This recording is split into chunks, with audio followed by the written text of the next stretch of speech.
Blog Talk Radio.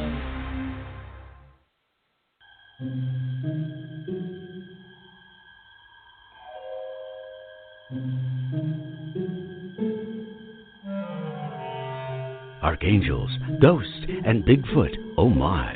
It's just another night for Supernatural Girlz. Real stories, real answers to life's biggest supernatural mysteries. And now for another exciting interview with paranormal experts from this world and others. Here's your host, paranormal researcher Patricia Baker, on the one, the only Supernatural Girlz.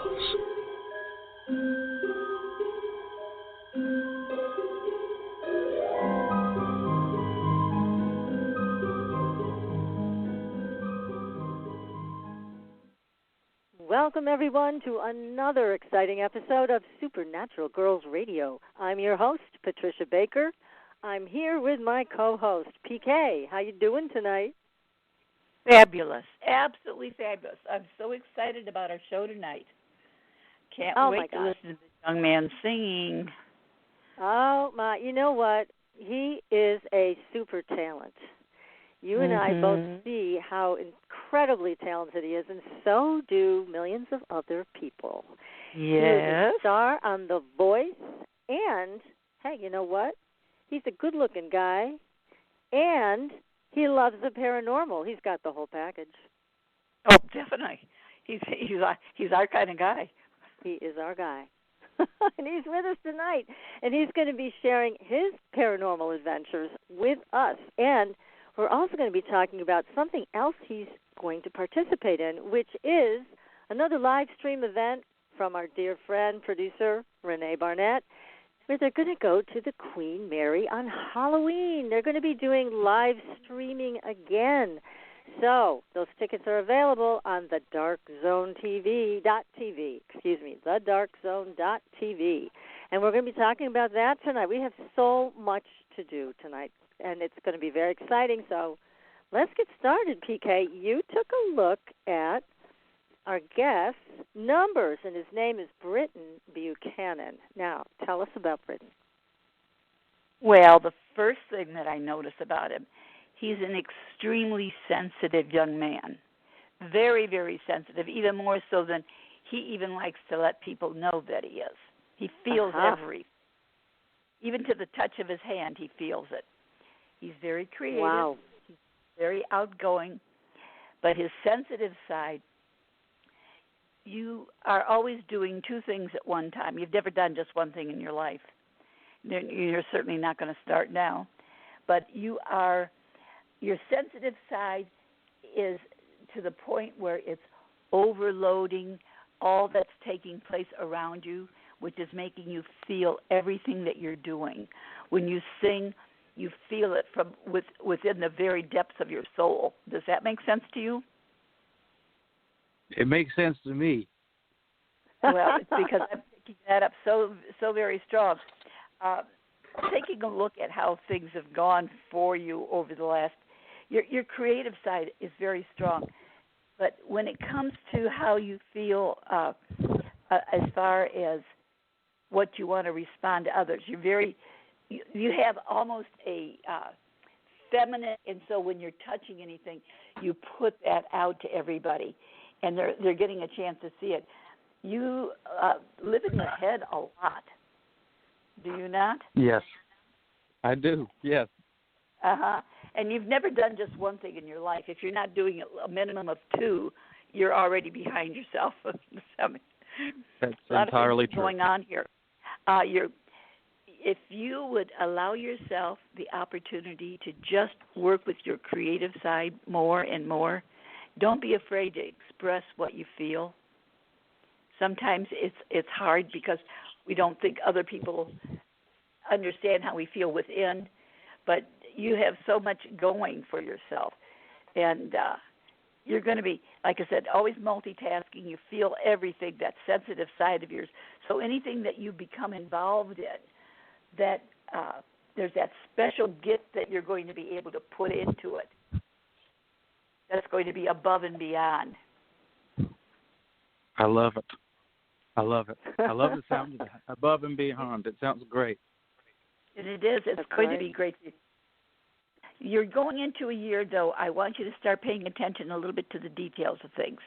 Between now and the end of this year, you are anything to do with the spiritual or metaphysics or in any way, shape, or form going to be excellent for you. You're going to be able to put it out where other people are going to understand what you've got to say to them. But I do want you to start paying attention to the details of things as of January. And that's, kind of pay attention to your health, take a good look at things. Don't let yourself run down. Make sure that you're healthy and whole. Does that make sense? Yes, it does. Yeah, don't run too fast that you miss the times to take a break, because you're going to need some of those. But definitely is going to be some new things that are going to be coming out. The work that you're going to be doing over the next 8 to 9 months are going to really blossom forth big time this time next year. Things you haven't even thought of yet. Amazing. So keep your eye love open that. for that. And if there's any questions you have, you can always reach me off the air, okay? Amazing. Thank you. That's very nice. You're more very than sweet. welcome, Thank dear. you. You're on a roll. It's going to be great. Make sure that Amazing. you're kind to yourself and take good care of your health, because you're going to be pushing too hard this year. Okay? Thank you. Thank you. I will. I promise I will do that. Okay, that's good. That makes me a happy camper then. That's Perfect. right. We're going to hold you to Me that. too. So, well, that's great. PK, thanks so much for doing that for Britton. It's always nice to hear to do it for them. such good things about someone and their present and their future, and how wonderful things are coming to him. Isn't that exciting? Gosh. Oh, it is. It's nice to see things happen and to see them escalating as they're going. Oh, yeah. It's always nice to see the beginning and then know it's going to blossom and really bloom before the end gets here. I mean, whoo. Oh, gosh, yes. A lot of good stuff coming. Oh, amazing. Yes, that's wonderful. Well, before we formally bring you on the air, I'm going to just tell everybody, hey, you all need to go to our Facebook page, because we've got some really interesting stories there. One of them is a Bigfoot that was spotted in the sequoia forest sitting in a tree stand that no human could get to. There's no access. So they were, I guess, using this tree stand for some other project that was taking place. But again, there's no access. And there was a father and son out wandering around in the forest, and the son looked up and said, "Hey, Dad, I think that's a Bigfoot up there." And dear old Dad whipped out his camera and took a bunch of photos, and you're going to see it on our Facebook page. So take a look at that. Great, great story. And also, another photograph story, but this one doesn't have the happiest ending, because this is a bunch of photographs taken about the time of, well, let's see, it was over 30 years ago now. These photos were taken of a 100-foot UFO, and it was in a daytime confrontation with military jets, and all the photographs came out perfectly. However, guess what happened? They took them to a newspaper, and the newspaper somehow had them taken away, never to be seen again. The government refuses to release them, so we know they got their mitts on them, and they promised they were going to release them in January of 2021. However, they've now decided they're going to lock them up again for 50 more years. So we got to ask this question. Is this the smoking gun? Is this the holy grail of UFO photos? And I have to give credit to Paul Seaborn, who was kind enough to write about this on Mysterious Universe. And that's where I grabbed this story from, because we've been talking about disclosure now for such a long time, and we feel we're close to it. Then we get a story like this that is so upsetting because they have clear, unmistakable photos, and we can't see them. So the whole story is there on our Facebook page. Take a look. And I think what I'm going to do, Graham Phillips, remember Graham? He's been on the show a bunch of times. Yes, I do. He's always finding these amazing artifacts. He wrote The Green Stone and other books. And he's great at solving puzzles and following clues. And I'm going to tell him to get on this one, see what he can find out. And I also talked to him about Mothman because they've had some sightings in the UK, which is very unusual, a Mothman. So I know it's our favorite cryptid. I hear it's Britton's too. So anyways, so go to the Facebook page. Make sure you follow us there. Follow us on Twitter. And now I'm going to tell you more about our guest in case you don't already know, because you probably already recognize this guy from his performance on season 17 of The Voice. He was just tremendous, Britton Buchanan. What you probably don't know about Britton is that he loves the paranormal as much as he loves writing and singing. So tonight, he's going to be with us to share his paranormal adventures that took place in South Pasadena, the Devil's Tramping Ground, Bobby Mackey's Music World, and, of course, we're going to be talking about our favorite cryptid, Mothman. So now we're also going to play a new song that Britton just wrote and performed. It's called October's Queen. It's awesome. We're going to be playing that for you live on the show here. Well, actually, I uploaded it, but it's a beautiful song. It's so powerful. You're going to love it. And we're going to talk a little bit about what Britton's going to be doing on Halloween aboard the Queen Mary, the most haunted ship in the world. So, again, Britton, he was born in the South, and he was inspired by his family to pick up a guitar, and he just didn't stop singing after that. He's from Sanford, North Carolina. He's been working hard to develop his sound and perfect his art, and he is continuing his very successful career in the music industry and breaking away whenever he can to have more paranormal adventures. So, Britton, welcome to the show. It's good to be here. Thank you guys for having me. I really appreciate it. It's our pleasure. Are you kidding? Having such a super talent like you live with us, we just love it. Thank you so much for taking time to speak with us. But we got to find out a little bit more about you and your guitar and your singing. When did you start? I started playing guitar when I was 8 years old out of necessity because I had nothing else I was really good at. I mean, we went through the sports routine. We tried, t-ball and basketball and everything, and it just, none of it was clicking. And I was really horrible.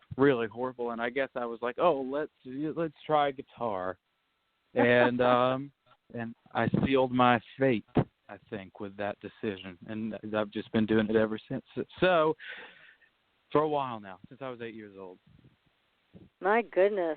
So you kept performing locally. Is that what you did for a while?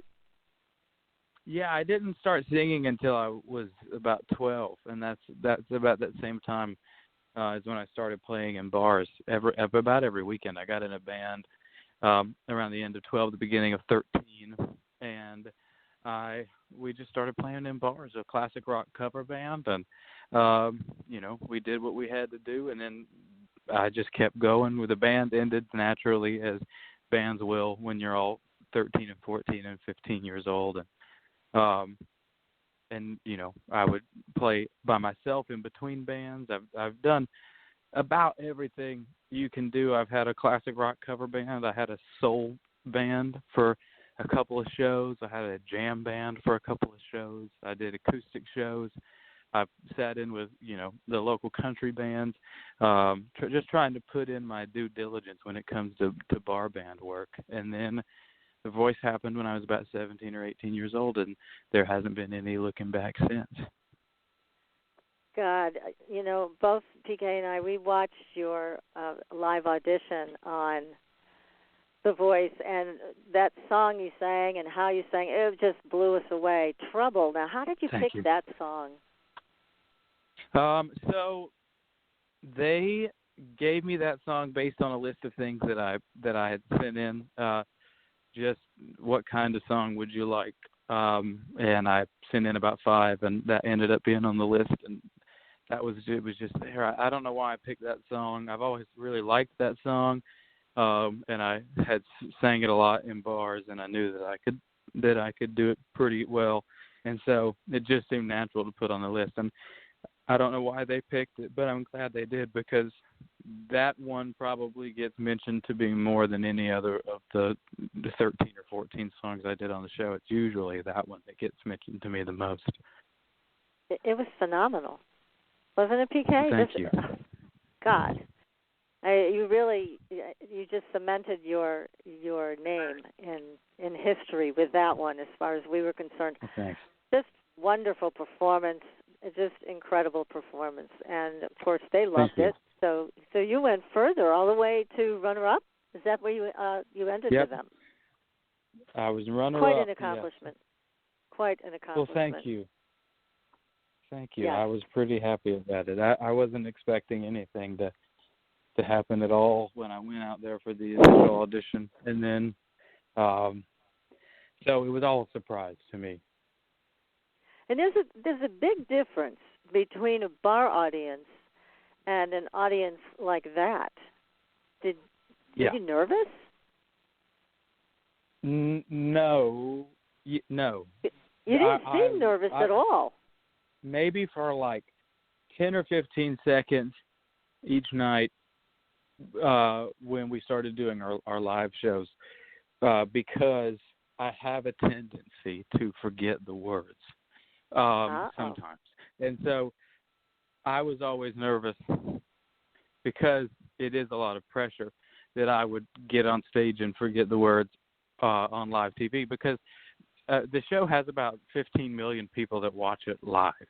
And so if you embarrass yourself, it's like, it's not like, you're in a bar and like the 60 people that are so drunk they're not going to remember you tomorrow. I just heard you forget the words. Yes, it's like there's a lot of them. And so after once I would get through the first line, I would be all right. But I tend to be more comfortable with a guitar in my hands anyways, and on stage, because I've spent so much of my time doing that. And so that just kind of felt really natural. Everyone was a great support system. All of the contestants were very friendly with each other, and we all were, big supporters of each other. And then our celebrity coaches, mine was Alicia Keys, who I worked really closely with and still do. She was always very supportive. The crew was always very supportive. And the audience for the show was always very supportive. So I knew that, it was everything's going to be okay when I went out there. So I wasn't really that nervous. Gosh. Well, say it one more time. Did I miss something? I thought I talked over you for a second. I was like, no, I was just saying you were definitely in good hands. They took good care of you. Yeah, they were great. It couldn't be better. I have not one complaint about the entire time I was there. Oh, that's great. Terrific.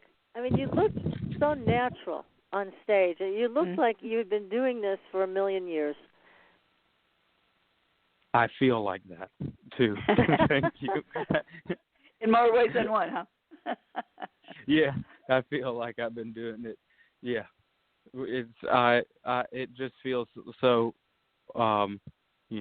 old to me. Not in the sense of it's gotten old, but just that, like, I feel like, I've done it for way longer than I have, in a good way. Yeah, many lifetimes. Yeah, good for you. Gosh, so exciting. So exciting. Well, now let's get to the paranormal. So how did you get excited about the world of the paranormal? What turned your head in that direction? I'm trying to think of what the initial thing was. I was always kind of drawn to darker things as a kid.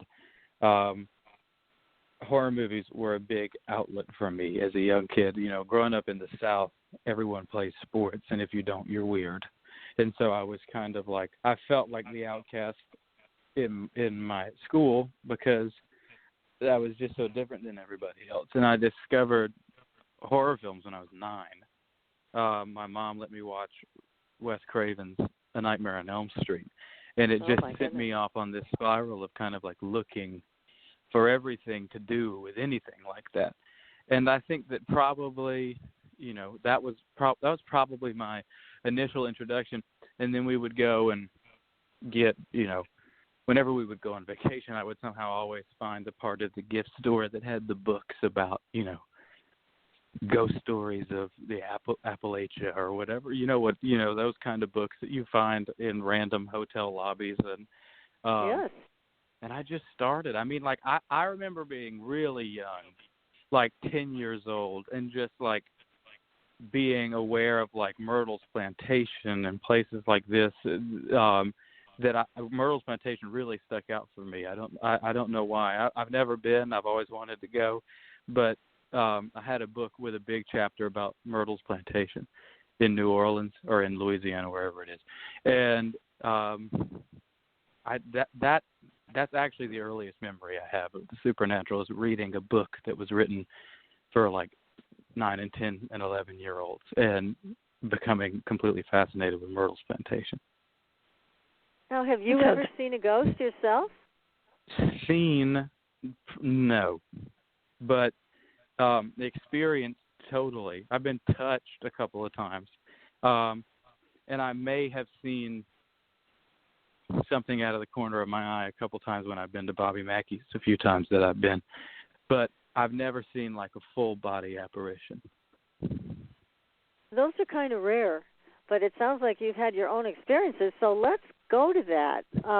Did you want to start with the Bobby Mackey Music World experience?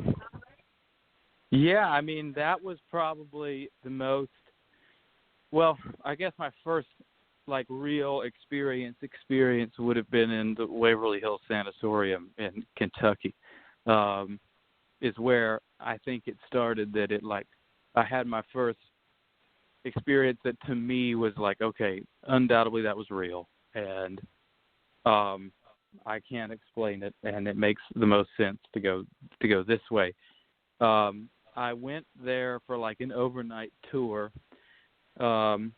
with the girl that I was dating at the time and her brother-in-law, and we did the whole thing, the whole Waverly Hills Sanatorium. I know there's some room there that I completely am blanking on that was a big hot spot. There's all these, stories and legends and everything about that room, that I never felt anything there, and we did that. We were there for forever, and then we decided we were going to go down a floor to the 4th floor and see shadow people. That was the big thing, with shadow people are all on the 4th floor. So they split our group up into two subgroups, and we went to different ends of the hallway, and we were just looking, and I felt like I saw a couple of things, but I wasn't sure. And then they were like, anybody wants to go down the hallway by themselves? And I was like, sure. Me, I'll do it. Let's do it. So I walked down the hallway about 30 or 40 feet. It was quite a distance. I felt really far away from them. And I was standing there. It was dead silent. And just from like further down the hallway from me, straight ahead, it just sounded like somebody was walking but wasn't picking up their feet. Like their feet were scuffing along the pavement when someone was walking. Yeah, and I said, I hear this noise. This is what I hear.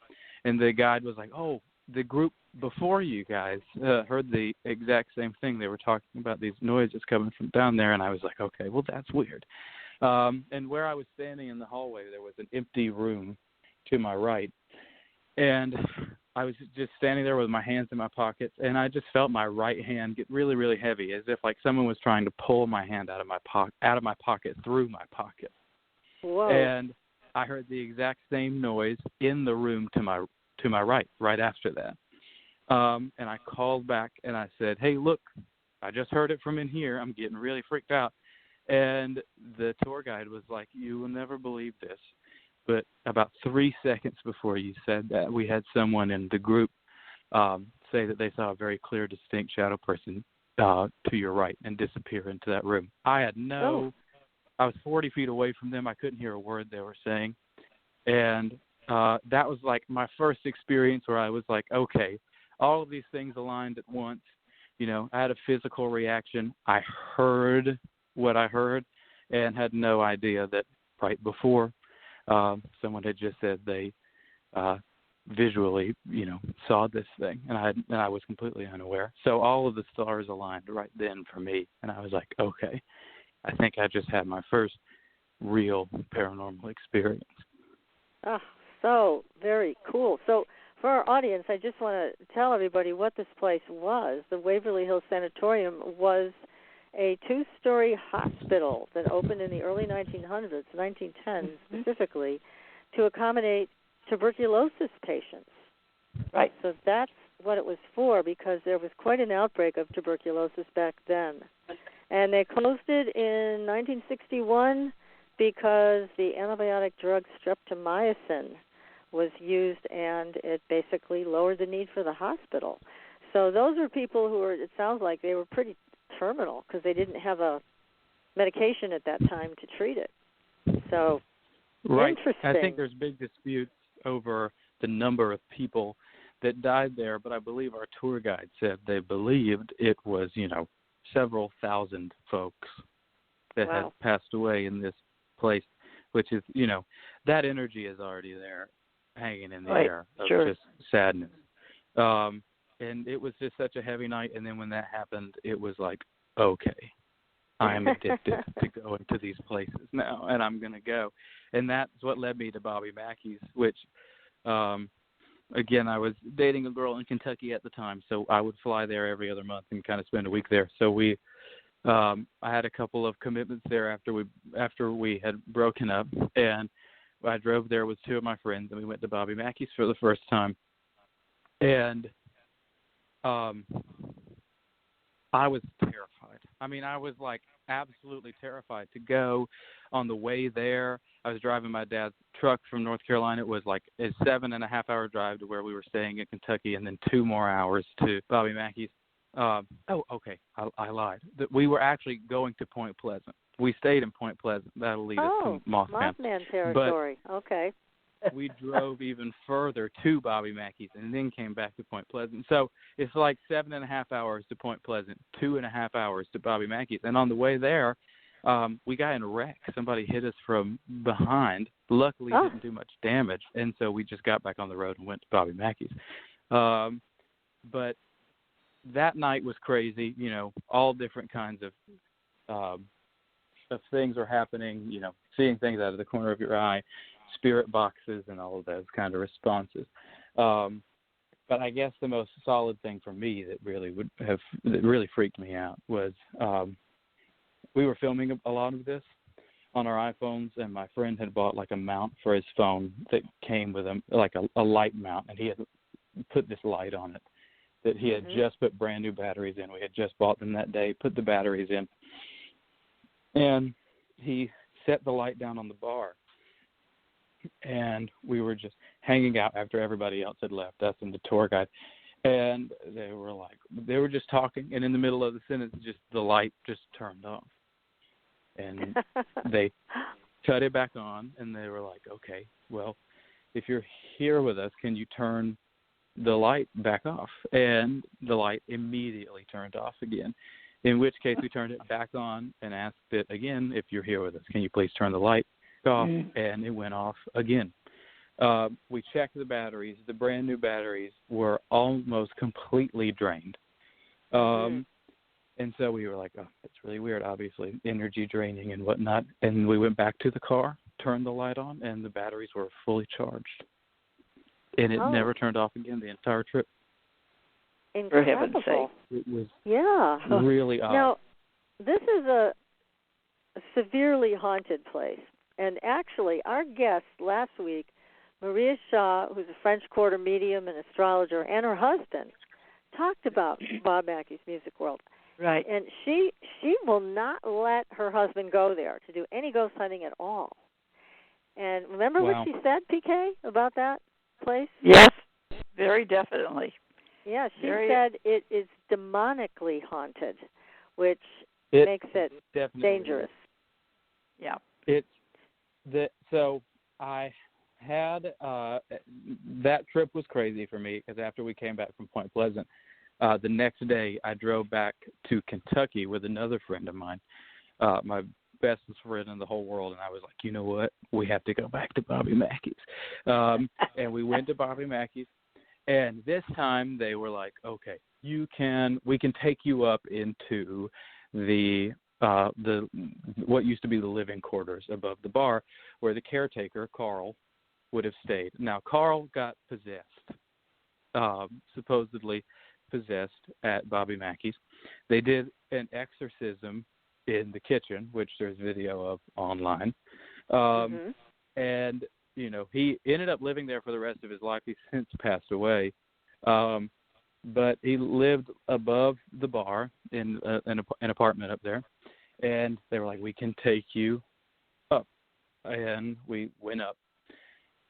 And I will never forget this. And the rest of my life, I will never forget this. We were standing. There was a little coffee table in the middle that people had put a bunch of cigarettes on top of because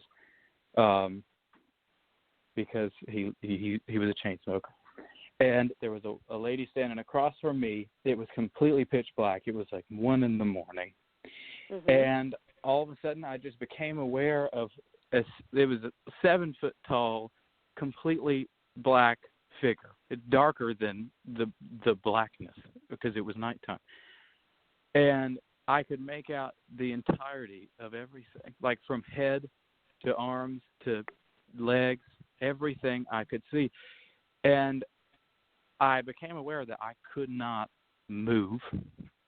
I could not breathe. And I've never been more terrified in my life. And this went on for about 45 seconds to a minute of just standing there, not being able to breathe or move, looking at this figure that was just standing behind this woman. And then all of a sudden, it was just gone. And it was like nothing had ever happened. But I will never forget it. And it's the only time that I've investigated anywhere that I've ever felt like something wanted to hurt me. Like I felt in danger. And it was brutal. And then I went back a week later. So I got addicted to it. Huh? Oh, my goodness. Now, why do you think you're compelled to go there so much? I have no idea. I have a tendency to, whenever I'm in within 2 or 3 hours of it, to go. And I always am terrified. I always don't want to go, but I feel like I have to. And I've done it every single time I'm in the area. And I don't like it. Compelled to go, and I always feel drawn to go, so I do. And it's really weird. I've never had a place, besides maybe the Queen Mary, but for different reasons, that has a hold on me like that.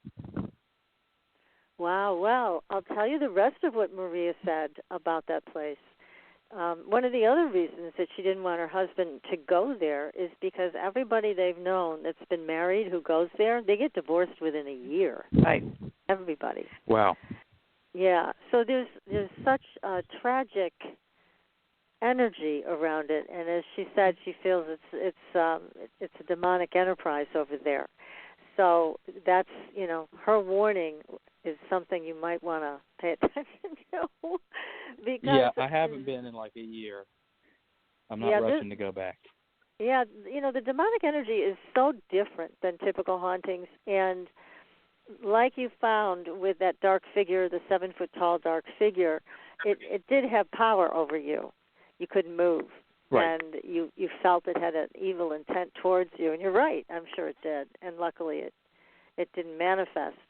So it might be important for you to do one of two things. Either don't go back, right, or make sure you know how to protect yourself when you do, because protecting yourself from demonic energy takes on a whole different level versus protecting yourself when you're just going into a haunted house.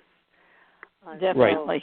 Definitely. Yeah. In fact, you should make sure that you have that protection around you, period, because you're drawn towards that type of thing. And without that reinforcement, shall we say, you're making yourself a little too vulnerable. Right. Just something to think about. Yeah. Totally. It's really weird. It is strange, and there are ways for you to get to the bottom of why you're being compelled there, whether it's just they're on your frequency, which they can do that. They get on your frequency, and then they pull you in, or you may have some past life stuff that you could explore back then, but it doesn't require you to be there to get that information. You could certainly get that information from dreams and other things like that. so that you don't have to endanger yourself to find out why you find that place so attractive. So be careful, please. You're too old aunties over here. We'll worry about you, Britton. Right. Britton, I do you promise have any siblings? I do have. I have a younger brother. Are they drawn towards the metaphysics as you are?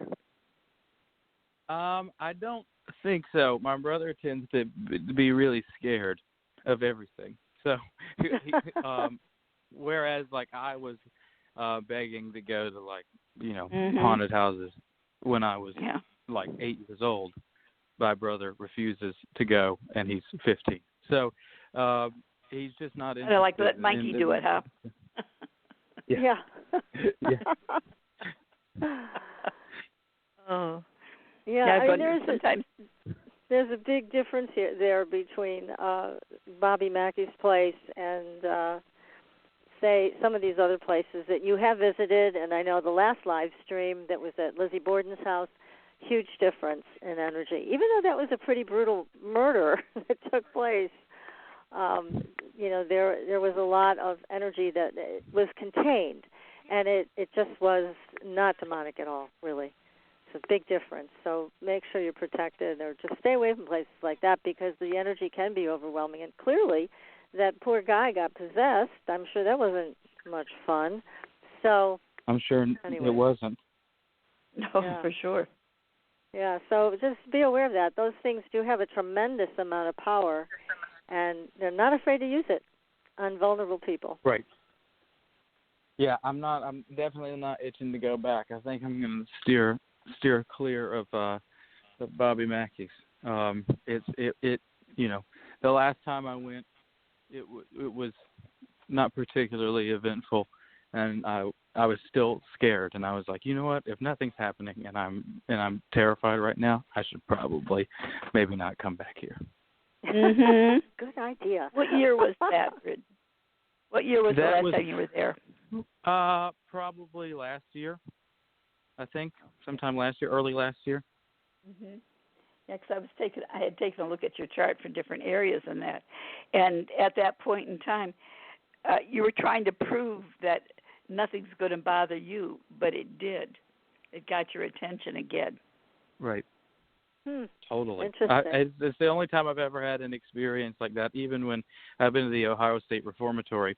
Like you say, like Lizzie Borden is a very extremely brutal murder, but the energy is a lot different there. Just like in the Ohio State Reformatory, I never really had a paranormal experience per se, but the energy of sadness was completely overwhelming in that kind of place, regardless of the fact that it was filled with murderers and rapists and all these bad people. I never felt anything like I felt in Bobby Mackey's, just a tremendous sense of sadness, which is what I feel in a lot of these places that I go. Same thing with Waverly Hills. And it's just, it's energy is so funny. It's like sometimes I lose the words for it. But, you're Bobby Mackey is not on my radar. You pick up everything. It's almost as if you're walking into a cobweb. It all hangs on you. Even though you can brush it off, it still stays there for you. Right. Yeah, I do feel particularly sensitive. I also feel as though things are responsive to me. For example, right now I'm at my friend's shop in South Pasadena. Whoever's listening close to California, the biggest number one hotspot that you have never heard of is definitely my friend's shop. It's there's a toy store in the front called the Dinosaur Farm, and my friend's shop in the back is a jewelry making parlor called Kids Jewelry Heist. And I guess the story starts with when my friend Kelly moved into the building a couple months after opening. A lady walked in, and she just walked in and took a step back, and she said, "What is this place?" And he was like, "Well, this is a jewelry making parlor." And she was like, No, but what is this place? I feel an intent here. And he was like, "Oh, yeah." And she was like, "Yeah. And to prove it to you, right now, your grandma is standing behind you." And to prove that it's her, she's holding 2 green things that she crocheted for you. And Kelly just got a bunch of goosebumps because, and I've seen them, when he was younger, his grandmother crocheted him a green frog and his brother a green alligator, which he has in the closet at his house right now. So we were all, his ears were perked. And we've had a bunch of mediums come through and say there's a presence here, but we really started recognizing that there was a presence here when a couple of years ago, Kelly was here late one night. The toy store closes at 6. They have some ladies' night out parties sometimes in the jewelry heist, and it was about 11 o'clock, and he was putting some tables down away in the basement, which is actually where I am right now. And on his way back up the stairs, he just heard these huge knocks on the back door. And he walked to the back door and opened it, and it was 3 South Pasadena police officers. And they said, "Sir, we've got, multiple calls about a young girl dancing in the storefront of the toy store. And so we just kind of have to come by and, do a wellness check. It's 11 o'clock at night. And there's a girl in the window." And they looked, they saw no one. As he was leaving, Kelly was like, "You're not the first person that says this place is haunted." And the police officer turned around and just said, "This is a very old town," and then just left. It was like straight out of a movie. Wow. A couple months later, they had a medium come in, and he was doing a reading, and he was, very Hollywood medium, kind of like, in a trance with the paper, pencil to paper kind of thing. And he was telling someone about whatever he was talking about.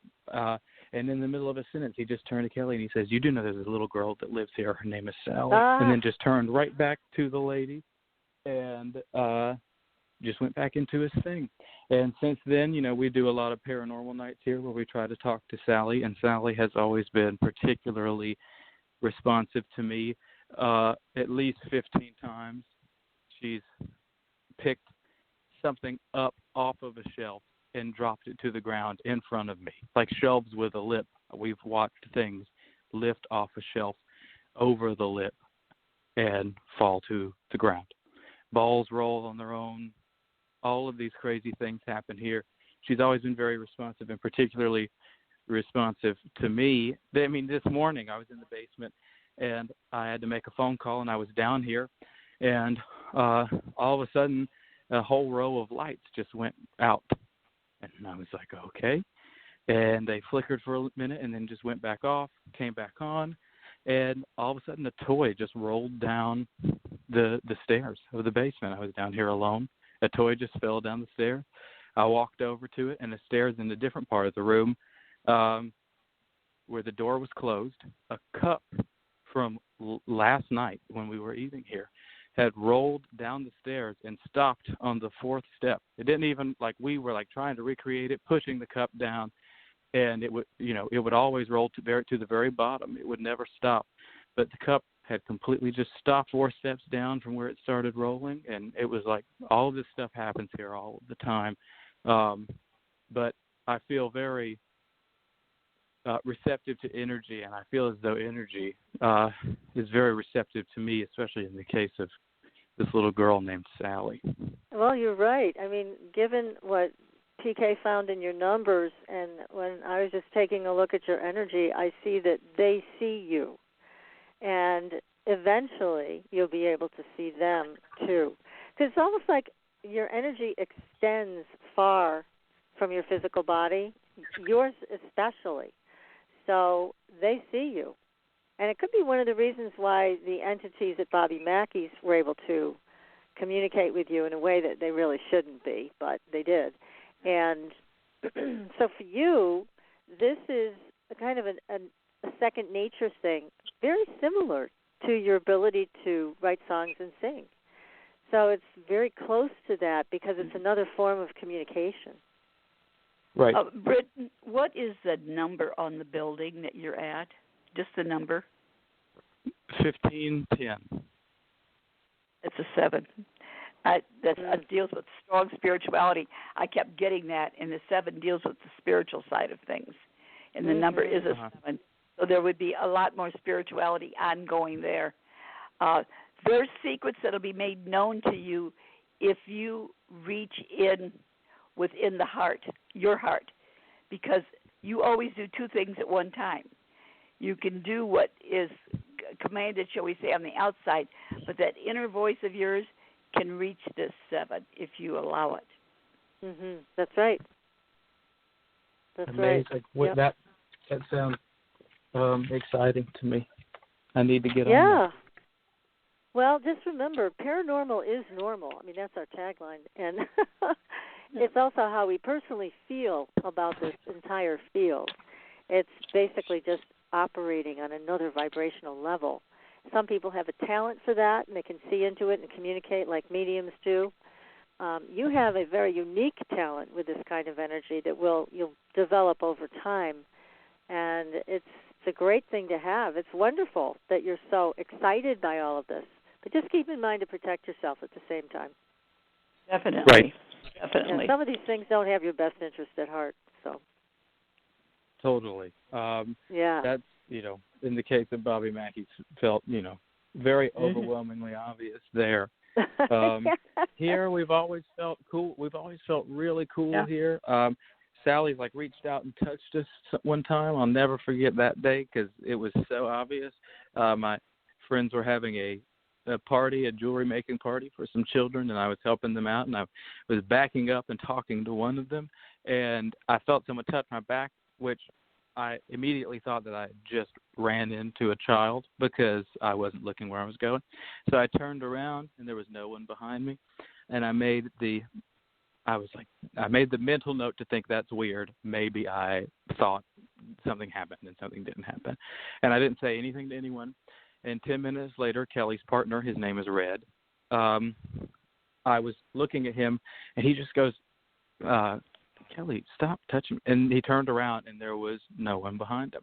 And he always tells the story. He says, I was not going to say anything because I didn't want people to think that I was crazy. But I felt an overwhelming urge that I have to tell Britton that this happened. I have to tell Britton.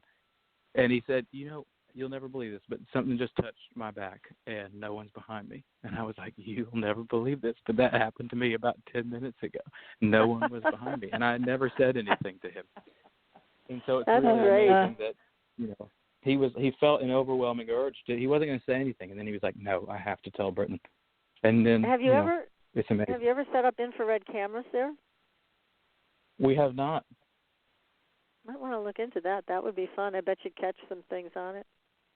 Oh, I bet we should. It's a really active place here in South Pasadena. I mean, South Pasadena is really active overall. It's got some weird things going on in it, but I love the town. It's my favorite place, but it's definitely got an old history. I mean, this building has been here for forever, and there's no telling. Obviously, I want to pick your guys' brain on this because we were just talking about the way spirits attach themselves to places, and obviously a lot of people, attachment comes out of a place of trauma, or at least that's the popular idea.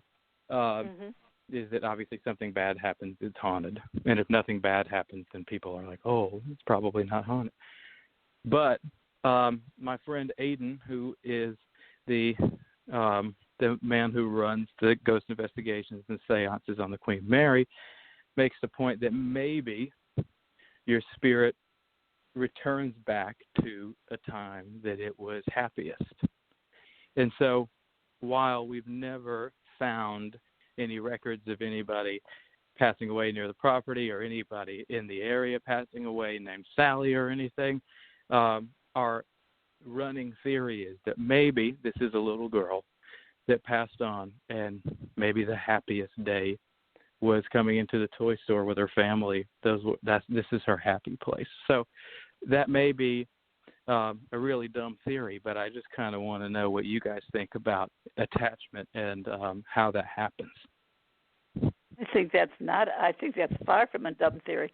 I think that makes a lot of good sense, because when you think about places that you've been or situations, there's always that feeling of I've been there before, or the knowing of something, not knowing why, but that connection.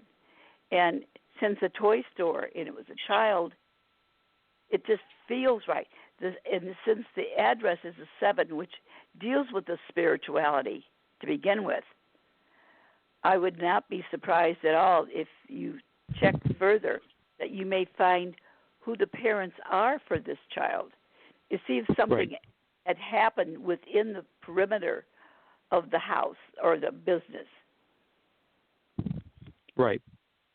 We need to look into it further. I'd like to know more about the history. Who this little girl is.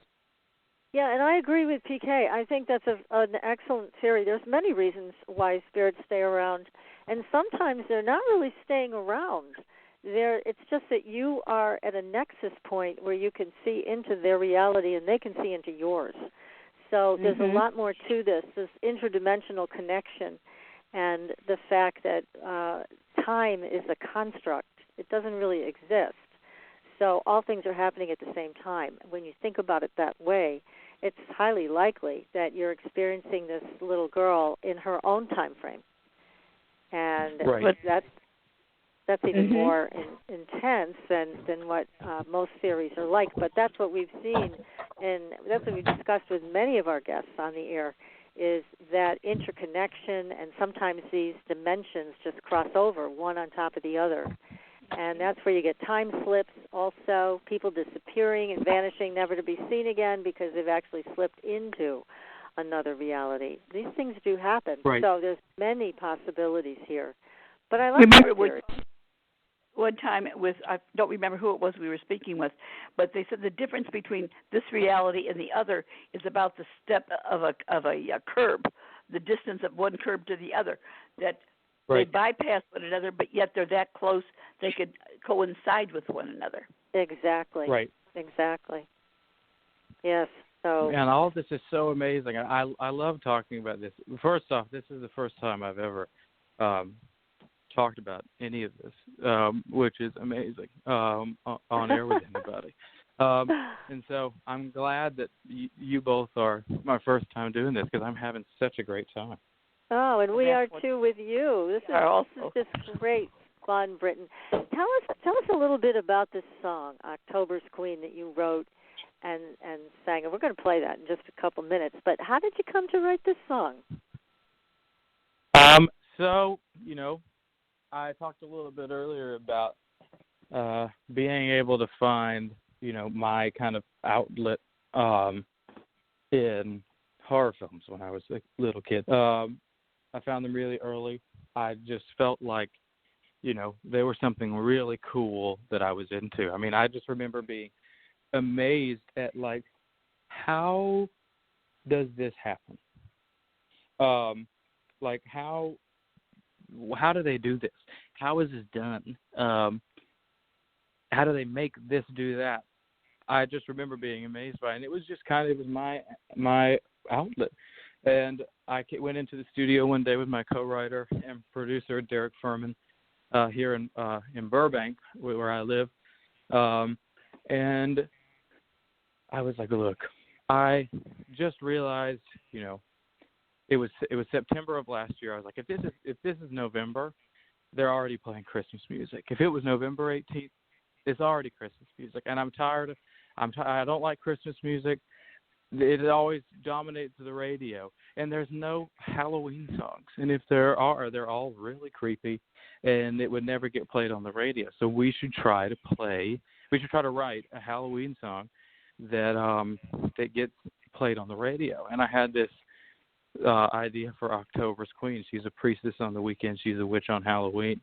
This line, and we just built around that. And we're writing it about a teenage girl who finds empowerment through the idea that in these horror films that the only person that can defeat the bad guy is a woman.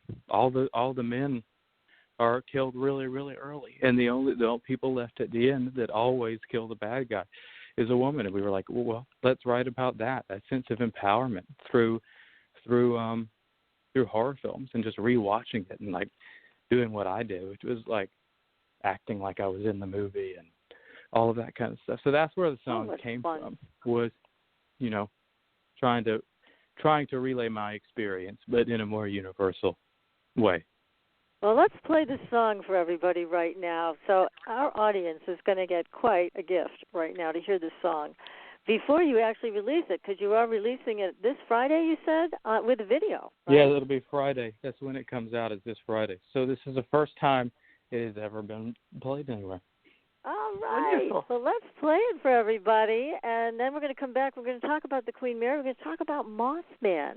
So stay tuned, Yes, everybody. we are. Listen to this incredible song, and it's written and is sung by Britton Buchanan.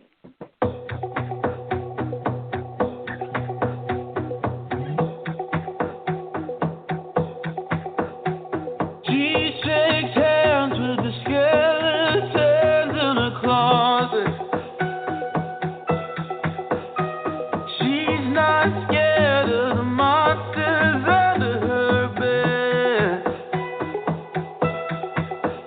She picked out her costume long before the leaves were falling. And she visits the king on account of the book that she's read.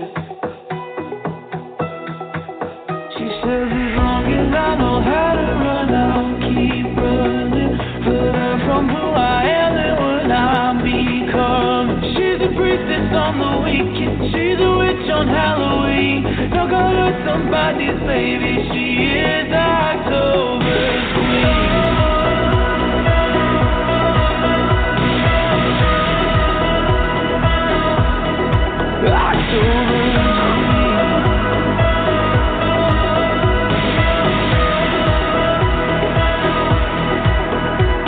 Every night the stars on the screen of a TV. Sometimes it feels like all that she's got on her mind. She watches in awe and she practices just like the scream queen. And it makes her feel better the louder and louder she cries. She says, as long as I know how to run, I'll keep running. Further from who I am and what I'm becoming. She's a priestess on the weekend. She's a witch on Halloween. Don't go let somebody's baby. She is October's queen.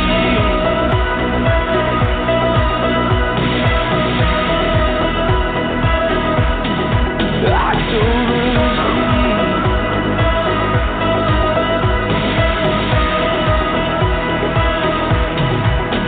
As long as I don't have a choice, I will find something.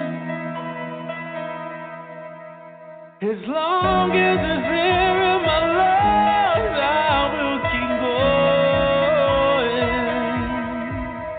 And as long as I know how to run, I'll keep running. Further from who I am and what I'm becoming. She's a princess on the weekend. She's a witch on Halloween. Don't call her somebody's baby. She is October's queen.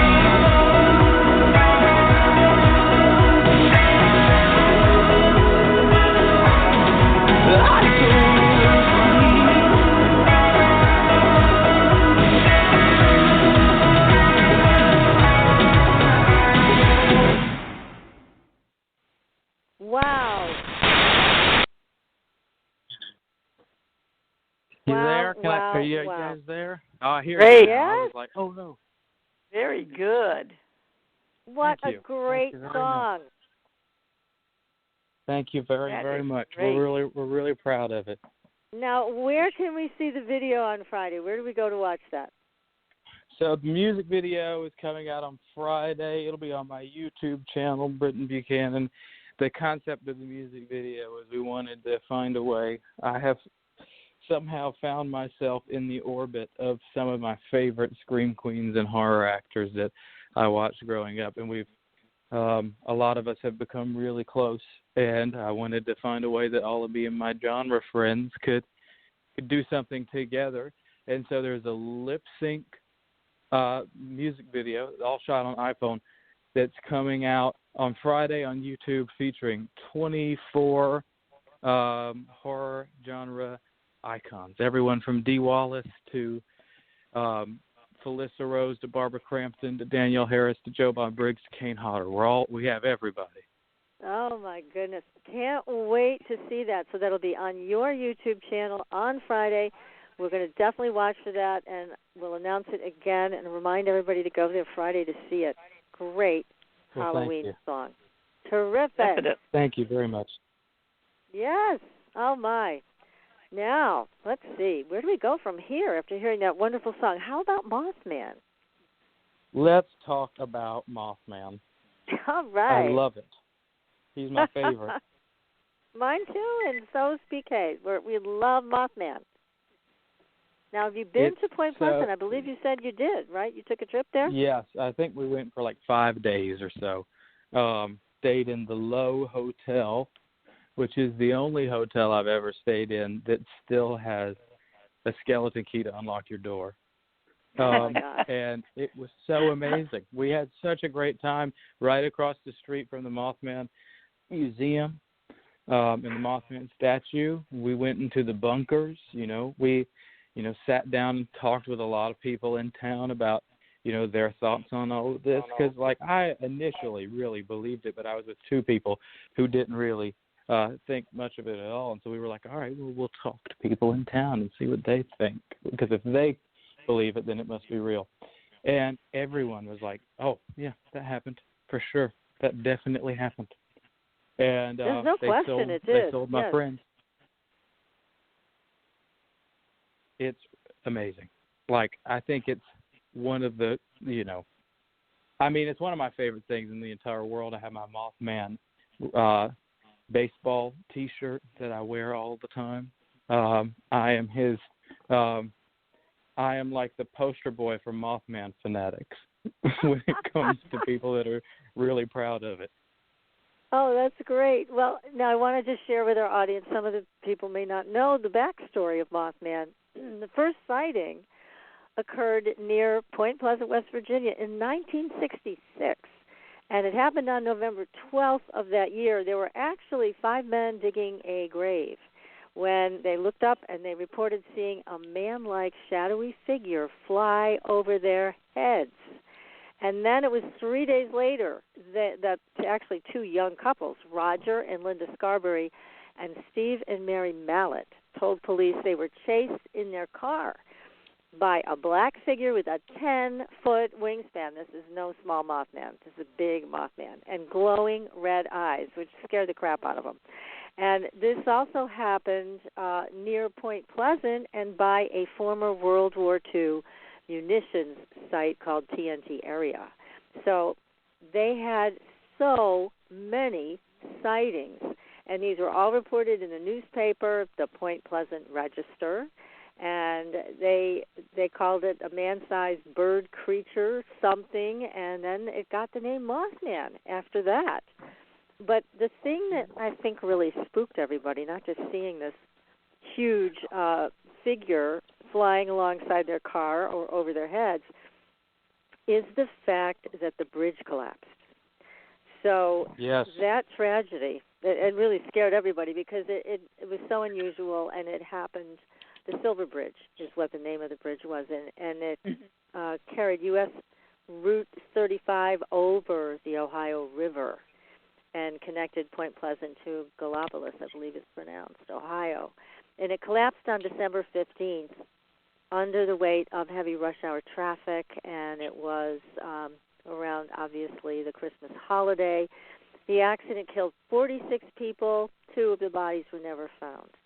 And they did attribute this to a faulty I-bar suspension chain and poor maintenance of the bridge. However, because Mothman was spotted along the bridge and prior to this, they wondered if Mothman caused it. Now, what's your opinion of that? What do you think? Did he cause it? We'll tell you ours, too. I don't know if he caused it, but I definitely think, I know that a lot of people believe that he's like a harbinger of bad news. Like if you see the guy, bad things are probably going to happen. I believe that's correct, right? I'm not wrong. I'm not off, right? Yeah. Am I thinking about the right thing? The people, yeah. I know that like Yeah, you are. crazy stuff that happened in Texas that, there was like a tornado or a hurricane or something, and he had a bunch of sightings before that. I know I've read that there was some Mothman sightings in Japan before the big tsunami. That's true. There was a bunch of like crazy, so I don't know if he caused it, because I guess that if I say that he caused that, then that would mean that he technically could have caused all the other stuff as well, right? Would that mean that? Yeah, and the thing is that we have to wonder, because the people who initially spotted him, the couples that initially spotted him, said that before he appeared, they saw a UFO. So you have to wonder if Mothman is in fact a scout and sent here to watch whatever craziness we're up to and reports back. I don't think Mothman is some ethereal thing. It seems solid. And the fact that, again, these people saw Mothman after they saw the UFO, there has to be some connection there. But, yeah, I agree with you. I don't think he caused any of it. PK, what do you think? It's one of those things, what came first, the chicken or the egg type thing. What's created what? I really feel it's hard to really put a tag to this right now. You see, the thing that also makes me think that Mothman didn't cause this is the fact that nobody was harmed by Mothman. In all of these sightings that were reported, and there were so many, nobody reported being attacked in any way. If they were frightened, but that's different from something like a cryptid, like an angry Bigfoot or Wolfman or something like that coming after them. It wasn't like that. So it was more observational from the descriptions that were given by the witnesses. Right. What's so convincing to me about him as well, I believe, the first time I became aware of him, this kind of may make me a bad paranormalist, but the first time I became aware of him was they did this show called BuzzFeed Unsolved, and they go to a lot of these places. And that was the very first episode I saw of these things, a skeptic and a believer together. And they went to Point Pleasant and kind of like dug into the case. And I believe one of them made this argument that what is so convincing about that, not the initial sighting, but the two couples that saw Mothman, was that they saw him once in the bunkers, drove away, and then decided that they wanted to come back and see if they really saw what they saw, and drove back, then drove away once they saw Mothman again, and then made a police report where all four stories are impeccably the same. And so for me, the fact that they, one, went back to see if they actually saw what they saw, and two, that there was not any difference in any of their four stories, tells me that's extremely convincing to me. Because if you're lying, it's got to be a very well thought out lie for four of you to hit it right on the money, and to think, oh, we should tell them that we saw it, left, and then went back. Yes, that's a good point. And it's there's another story, and I don't know if you've seen this one, Britton, about Mothman and how a couple more recently went into the bunker area, but they were kind of taunting Mothman. And guess what? Mothman kind of followed them back to their house and taunted them back. But it didn't hurt them, and it scared the crap out of them, and they ended up moving away because they felt they couldn't get away from what they started. But they started it with some of what they did, which was disrespectful in my opinion. I mean, it's like you don't want to, take a stick to a rattlesnake, and that's kind of what they did. So it was an unfortunate experience for them, and they did document it quite intensely, and it was a very interesting story of how Mothman kind of paid them back. But it's worth looking into that story since you're a Mothman fan. And it's a good lesson that whenever you go hunting for things like this, you better bring your respect with you, because there's no question in my mind that a lot of these cryptids are, not all of them, are intelligent. And so they don't take kindly to being provoked. Oh, definitely. It's like that's a big thing for me too, is respect, and whether it's a cryptid or a ghost or whatever it is, just to be very respectful. If you're a skeptic and you're with a bunch of believers, take it seriously and don't try to make light of the situation or make any jokes or anything. Like, my big thing is, everybody that comes with me, we all have to be respectful, no taunting. I'm not a fan of that. I don't want to go push Mothman around. That's for sure. I don't want him to follow me home. Don't blame you one. That's right. It's right. I mean, it's wonderful to try to set up communication, and certainly we've had guests on the show that have had experiences like Dr. J. Remember Dr. J, PK? With Bigfoot. Yes, he's a psychologist that came across Bigfoot on a hike with his family, and then from there developed an incredible relationship with Bigfoot. And again, he came to the table with tremendous respect and a willingness to understand what Bigfoot had to say. So he's written 2 books about it, but again, it was a very different attitude than how he approached it, rather than some of these ghost hunters and some of these people that are going after cryptids, like the unfortunate couple that provoked Mothman into tormenting them back. So, yeah. Anyways, not for me. Yeah.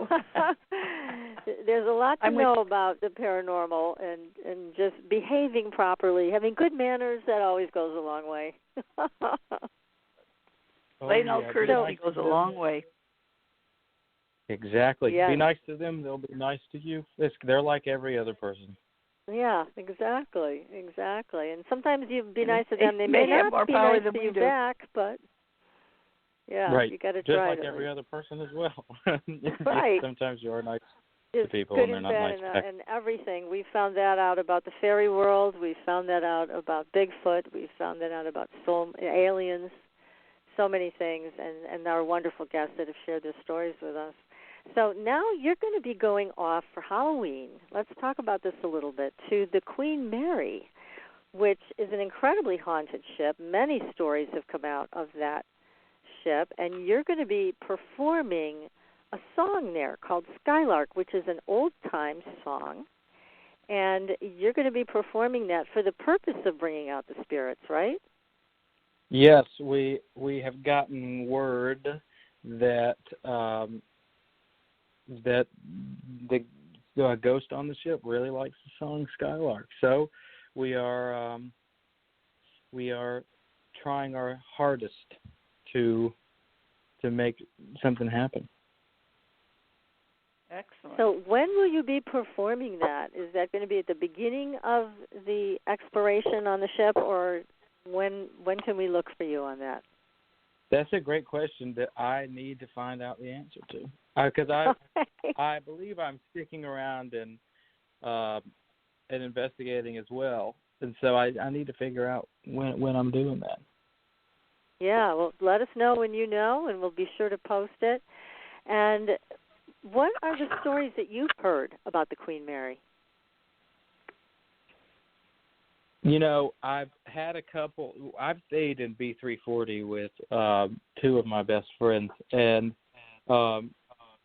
we had some stuff happen. We had closet doors shut, clothes hangers fly off the rack. One of which I took home because I needed a souvenir, and a bunch of different stuff like that. In that room, we've had some interesting stuff happen in ghost investigations that we've done with our friend Aiden, but absolutely drawn to that boat because I'm obsessed with ships from that time period and from before. Like, I'm particularly obsessed with Titanic, And even though the Queen Mary is bigger and built quite a few years later than Titanic, it for some reason makes me feel as if I'm close to being on something that resembles that boat. And so, I have such a love affair with the Queen Mary that I'm so excited to go back. And obviously, I know all of the stories in the sense of the girl in the swimming pool and all of those kind of stories. And I'm waiting to hopefully see all of these folks myself. Now, the story about the swimming pool, can you share that one with us? I just know that there's a little girl. I believe she hangs out near the swimming pool. I believe is where guests have seen her. Who they've always seen her, soaking wet, and they believe. Well, I've heard that someone drowned in the swimming pool, the little girl. But there's not any record of anybody ever drowning in the pool. Or I don't even know if there's a record of a young girl dying on the boat, which goes back to kind of what we talked about earlier in the sense of people returning back to the place that they're happiest or alternate realities or something like that, which is what I find so fascinating. Really, I don't believe that, actually, speaking with Aiden, that really any of the ghosts that we hear about, the popular ghost from the Queen Mary, I don't know if really anyone matching that description has passed away on the boat. So it's all, I think that's what's so interesting to me is getting to the bottom of all of that and seeing if I can figure out what's going on there. Now, with that swimming pool story with the little girl, I know that there was something on television reported about it years ago where people had seen actual, wet footprints going from the pool out. Wow. And that would be something to see. Yeah. That would be something to see. I think at this point, I believe that the pool is, that area of the ship is closed to the public right now. And so it's so funny that all of the people at Dark Zone were like, do you have a particular area you would like to investigate? We have the whole ship. And I was like, you have the whole ship? Like the swimming pool whole ship? And they were like, no, unfortunately the swimming pool is closed. Darn, it's still closed. Oh, that's too bad. Oh, my goodness. So no swimming pool for me. No, I don't think you want to be there. I guess, yeah, it's I don't know where we're investigating or what we're doing, so it's all surprised me. I'm just grateful to be involved. No, that's going to be wonderful. Last time they did live stream like this, they did a lot of it virtually. Is that how they're doing this now? Sounds like you're going to be there live. For sure. I know a friend of mine, Kane Hodder, who is the only person to ever play Jason in the Friday the 13th movies more than once, is coming in virtually. But I will be on the boat, and I'm really excited about it. So you'll be there. Now, how can people get tickets? I will be there. Do they go to thedarkzone.tv to get their virtual experience? Because they're not going to be allowed on the boat, obviously, but they'll be doing the same thing that they've done in the past with the Conjuring House and with the Lizzie Borden Murder House, is offering tickets for a virtual experience that they can watch this 24 hours a day for, is it 4 days this time?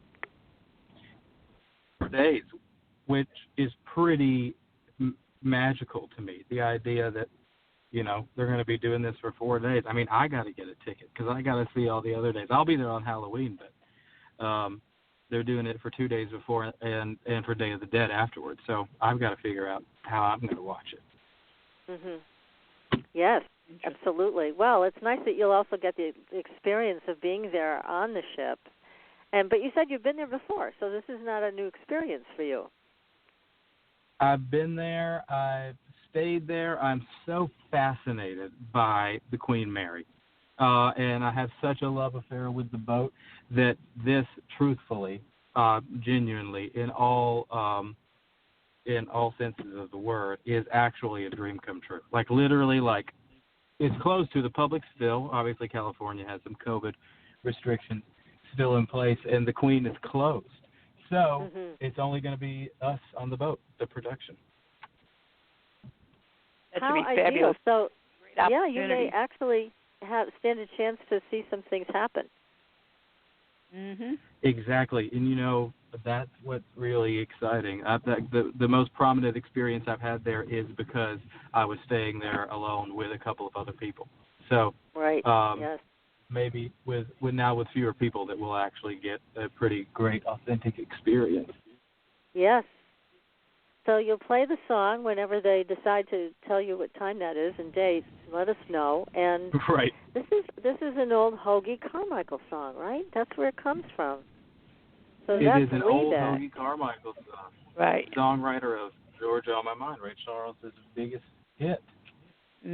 Wow. Now there was yes, so it's everybody really can. old.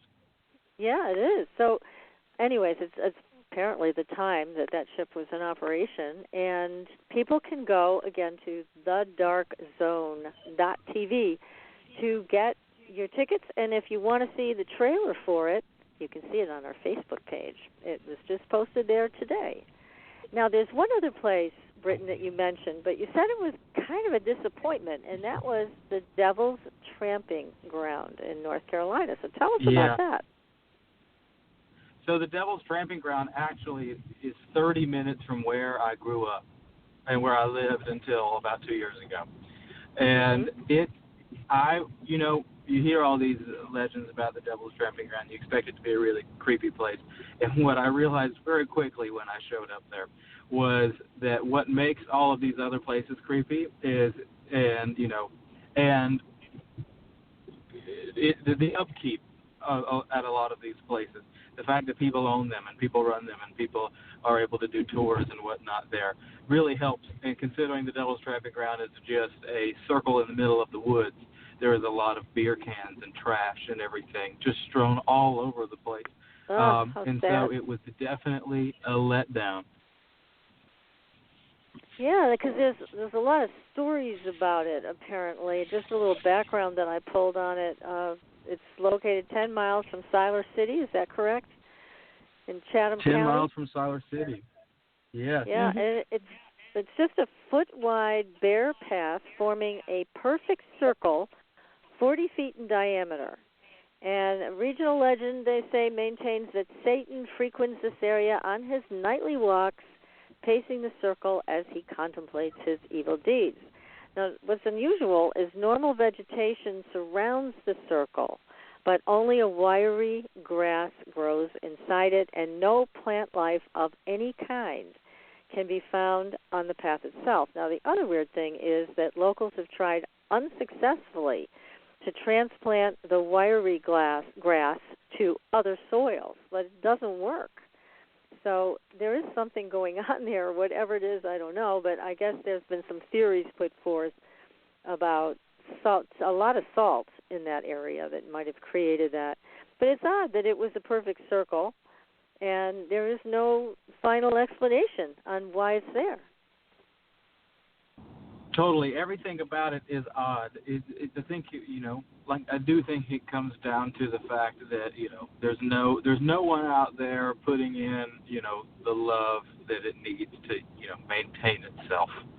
And so, people that are thrill seekers, quote unquote, want to go out there and just party and try to scare their girlfriends or their boyfriends or whatever they want to do. And,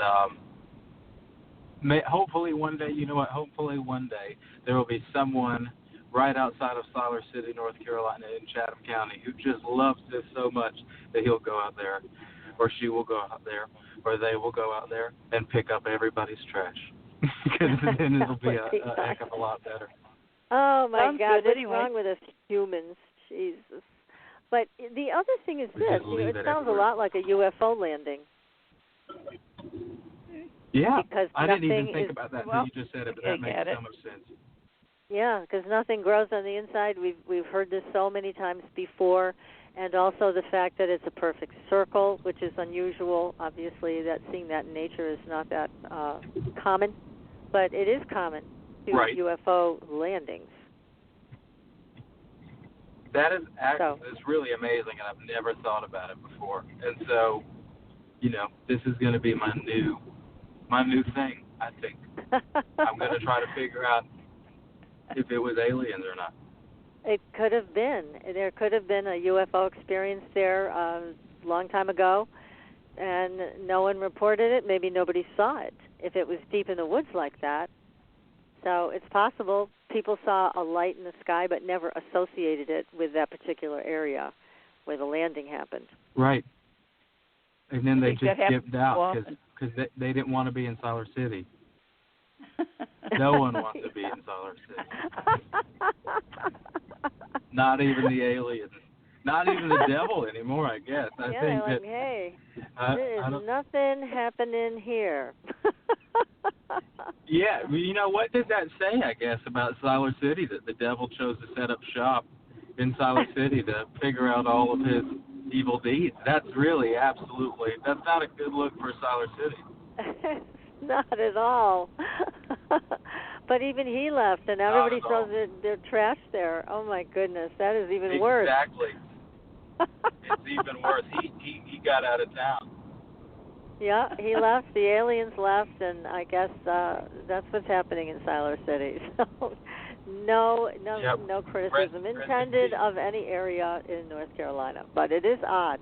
So, but that is something to consider about that area and why there would be an area that the grass or this wiry stuff, whatever it is that's growing in the center, can't be transplanted and live in any other spot. Might have been affected by radiation or some other type of energy blast. So could have created that. It's very curious. I think I like the alien theory. I think I've decided on that. I'm going to start pushing it. My life's work. Yeah, you could even write a song about it. Yes. It could be your next song. I do have a song about aliens. You do? And you didn't share it with us? I do. Oh, my God. It's going to have to come back. I'll do that at some point. Yeah, it's one of our favorite topics. We love it. We love all of this, Britton, as you can tell. We love it all. Well, if we're talking about aliens, I do want to give a quick shout-out to my friend Christopher Hogue, who composed the score for the brand-new documentary called The Phenomenon, which is now the #1 documentary in the world. It's an extremely thorough and convincing look at the existence of UFOs. Harry Reid is in it. All of these government officials are in it. It's really amazing. So if you guys haven't seen it, you should watch it. And anyone that's listening that hasn't seen it should go seek it out as well. Well, I'm definitely going to post that on our Facebook page so people will know where to find it. Is this something that's available on Netflix, YouTube, Amazon? Where can people find it? Not Netflix, but it's streaming everywhere. The video on demand is streaming. So, Amazon, YouTube, basically anywhere that you can purchase it for, streaming online. It's nowhere on a streaming service yet.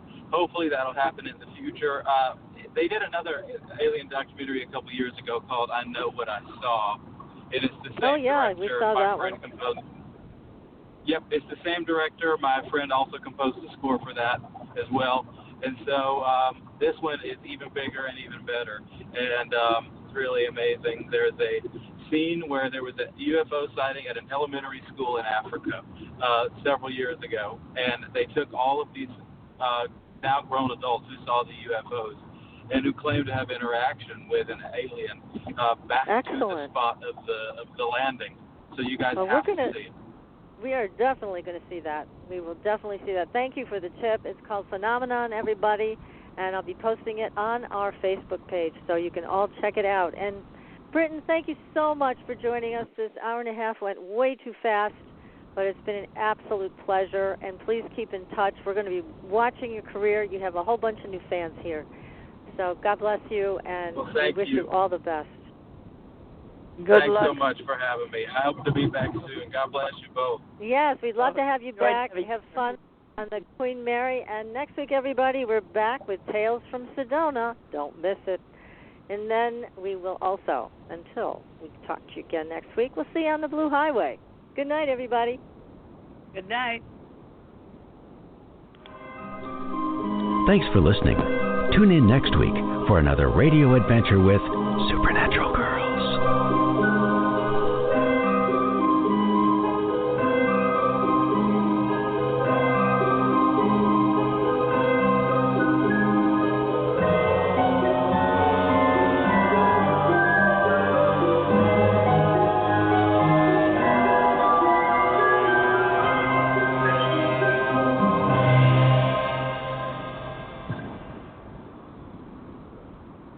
Britton, thanks again. That was a terrific show.